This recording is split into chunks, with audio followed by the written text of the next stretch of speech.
Hey everybody, it's Treetop. Thanks for tuning in. I've got a video for you today. I thought we would take a side-by-side comparison look at the new Lee Value turret press versus the old Lee Classic turret press, LCT. And just kind of show you some stuff, not really a review, not looking to do that so much, but just kind of show you what you can expect and what some of the differences I see are. But guys, the reason I'm able to make this video today is because Kenny over at Eagle Eye Shooting YouTube channel, also an author at the Reloaders Network, he sent me this press. He wanted me to build one of my powder stands for the for this Value turret press. And I didn't have the press, and I didn't have a way to get a pattern without buying it. And he just up and volunteered to ship me one. So he bought it, mailed it to me, and here it is. That's why I've got it sitting here. And here is the stand that I created to fit it, and it's actually working out really good. I'm putting it through its paces. This is going to be Kenny's stand. I'm going to mail this to him, and he's going to have it for his own personal use. So a little collaboration there from our new tribe over at the Reloaders Network. So before we get too far into this, I want to apologize for the light coming through the window there. That's just how it is. I've got it set up there. Usually I film in the other position over there, but so hopefully you'll be able to make out everything okay. Basically what we have here is Lee has gone through and updated their progressive press. They came out with what they call a breech lock progressive press recently. And the reason that's important is because it shares this base. So probably one of the things that makes this cheaper for them to produce is I don't think there's a lot of unique components on this press. I think you've seen some of this linkage in some of their other offerings. This turret housing is from the Lee Classic turret press. So like I say, a lot of these things are similar. And because this base is the same base they use on their brand new progressive press, it has a few kind of oddities associated with it.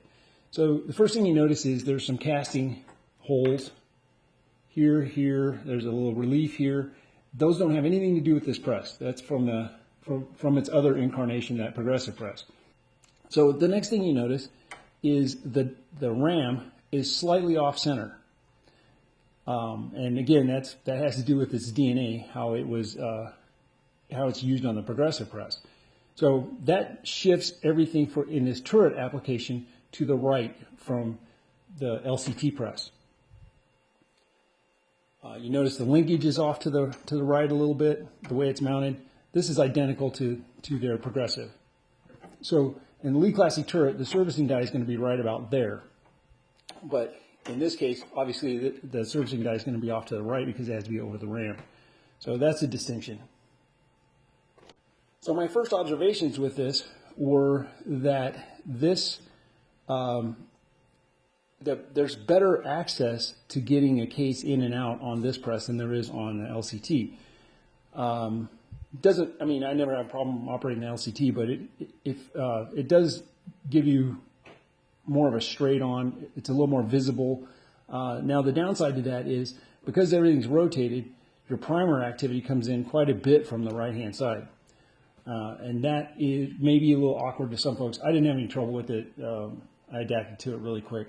Also, the handle comes up. They give you this nice ergonomic handle, but the handle comes up and it really doesn't have a lot of room. You kind of bump into that just a little bit. Some people might find that annoying, but again, that's just a symptom of using these other components to build this press.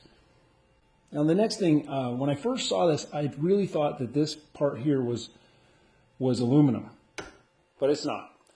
In fact, when I read some of the information on this press on Amazon, I think it was Amazon, it might have been Midway, but some of their detailed description had said that this was constructed out of cast aluminum and cast steel.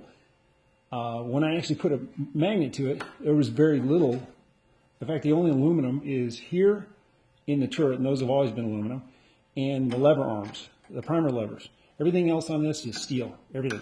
Steel, steel, steel, steel, except for the ratchet housing, obviously. But so that's, it's pretty good steel construction. So we come over here and we take a look at the Classic turret press. And You know, the operation is very much the same, but the layout is a little bit different. Again, now you can see that this turret is more this way, and the ram is directly in the middle. So the servicing guy is directly in front of you. Now, the other thing you notice is most of your feeding is going to be done from the left-hand side over here, because this post is sort of in the way. So that may be an advantage for the value press. I never had any trouble operating like that. It's just changes the way you sit a little bit, but this is a much more robust press. I don't know if you need that much strength in a press, but this sure has it. If you look at the linkage down there, you can see that these are heavy-duty machine links. I notice there's no springiness to this at all when you come up against the stops or the shell holder or anything like that. The other press, there is maybe a little bit of, you know, I don't know what you want to call it, springiness, mushiness, some of that. As long as you get the full travel, it doesn't make any difference, but it may be different to people the way it feels. While we're looking here, take a look at the ram. The ram on this press is 1 1/8 inch in diameter. The value press, it is about 800 thousandths or around about 13/16. So it's smaller in diameter. Obviously that's going to give it less bearing surface inside the guiding portions here. I'll bring you over here so that you can take a look at the underneath side. Take a look under the hood here a little bit of the classic turret press. A couple things to note. The part that guides the ram up and down, holds it in place, the contact on that is about 3 1/4 inches. On the other press, it's only about 2 inches. So there's a lot more of the mount is touching the ram, keeping it square and straight. So that's a difference. Don't know if it makes any difference, but it is a difference. The primer feeder tube on this one comes right out of the bottom. And I'll show you where that's got a little bit of a problem on the other one. Adjustment for the handle, you have pretty much an infinite, not infinite, but you have every one of these little gear bits here gives you a chance to move to the next notch. So you can really set this handle right where you want it. And lastly, let me show you this. This base is machined out so that you have sort of a backstop that you can slide this press up to the bench and you pick up your holes and it squares itself right to the bench. The other press does not have that. So it makes mounting a little interesting. All right, now we're back over here. We're looking at the Lee Value turret press under the hood. And here's the ram. You can see the ram is quite a bit smaller in diameter. I don't know if that makes any difference, significant difference, but it definitely is a smaller ram. You can see that the area between here and here that supports the ram, the amount of material that the ram has to ride through is about 2 inches. So it's about a third less than on the Lee Classic turret press.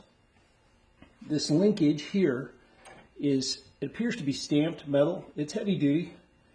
There's not really any play in it. You could actually tighten these bolts to take up play if you need to, but it isn't the same type of linkage that you see on the classic turret press, and that may actually account for a little bit more of the springy kind of feel to it. So that's something. If you look right here, you can see there's sort of an indent there, and that's where the handle can go. I don't know why they would have that there. Maybe this is from a different application, but in the, oh, actually it's probably for the other side. This is probably the same. They probably use 2 halves of the same here. But anyway, there's also one of those underneath where I have this mounted. And so it really gives you basically one slot to mount it in. Not much adjustment there. I suppose you could fudge it a little bit into some of these other start positions, but the way it's relieved for the handle, to support the handle, it doesn't look like that's what they have intended. Okay, now for really the one downside that I noticed. Now notice here that it doesn't have any backstop to kind of help you set your depth of how far you adjust it in.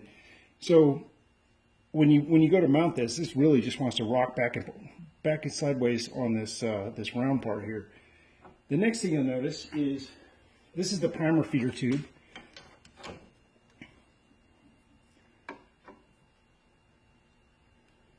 I should not be able to put that in here backwards, looking around the camera.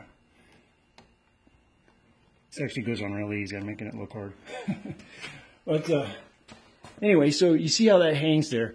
Instead of coming out the bottom like the classic turret press does, there's a little slot here, and they come out, the spent primers come out and they fall down there. Now here was the problem I had. See, I've got this little brace here, and it hits on it. So here's the deal. If you have, the brace is there to support my table. I didn't build, or my bench, I didn't build this initially for this purpose. I adopted it. So I needed a little more out here because this gets springy, because I built it so I could clamp stuff to it for doing work. Now here's the next thing. When you get, I can't really, what I need to do is mount this whole thing back a little bit.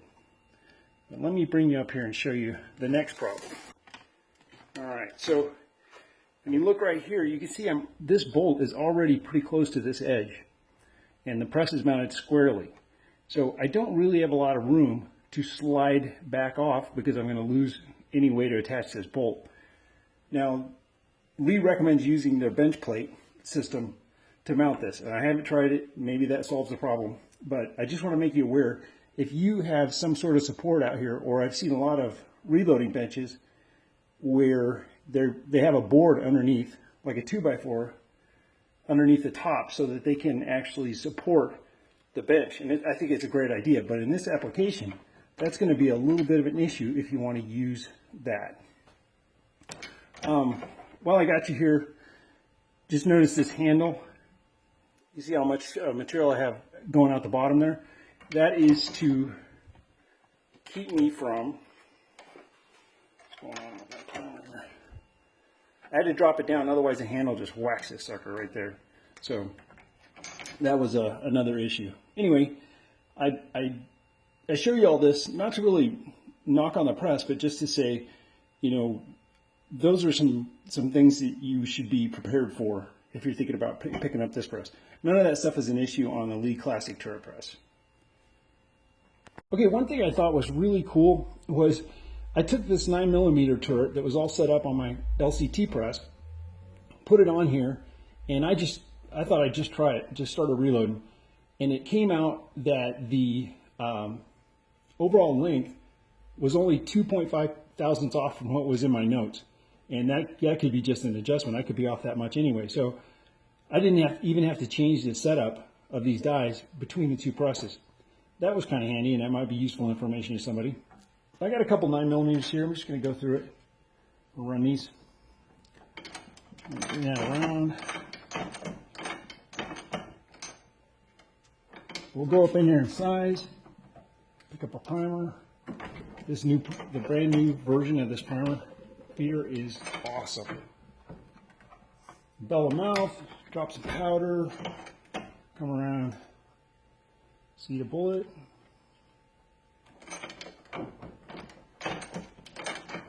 clip a bullet, do one more for fun.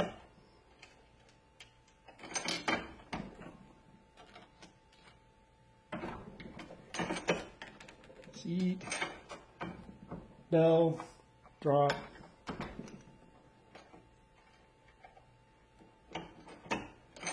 See the bullet, crimp it, and there's two. So anyway, you see the operation's really nice and smooth on it. I don't have a bad thing to say about it. I do think it's a little odd, you know, if it was purpose designed, it's definitely more economical because they were able to reuse this base for this application. One thing I didn't mention was the price here. So these two presses, looking at the market right now, this one can be had for about between $80 and $90, and this one's about $100 to $120. So, like I said, the classic turret press is still more robust, but I find nothing wrong with the value press. It works fine. I don't see any limiting factors to it. It takes a little bit to get used to, but it runs just fine. Yeah, so anyway, those are the basic differences. A little bit on the mounting here that you want to be aware of going into it. All right, guys, that's going to be a wrap. I really just wanted to, you know, kind of orient you. If you're thinking about picking up one of these presses or going that way, this kind of hopefully gives you a little bit of something that you'll know what to expect when you get there. I think this is a great press, and I can see people making a lot of really good ammo on this press. I have nothing bad to say about it. It's little strangeties about how the press is made, and hopefully I explained that. If you're interested in the progressive press, check out Eagle Eye Shooting. Go to Kenny's channel. He's done a little show and tell on that press as well. So go check him out. Hit his subscribe button over there, and let's get him to 1,000 subscribers. Also, don't forget to subscribe over here. I appreciate all you guys. I've gotten a lot of new subscribers. Hit the like button, hit the bells, click on the bell. It would be a tragedy if you missed one of my videos because you didn't get notified. So we don't want that to happen. Obviously, I'm joking. Also, check out the Reloaders Network. We got something building over there, and we're having a lot of fun. We're meeting a lot of great people, and Kenny's one of the people I met through there already, and so we're just kind of enjoying our hobby over there, and we're inviting a lot of nice people to come and join us. Everybody take care. We'll see you in the next one. Be safe.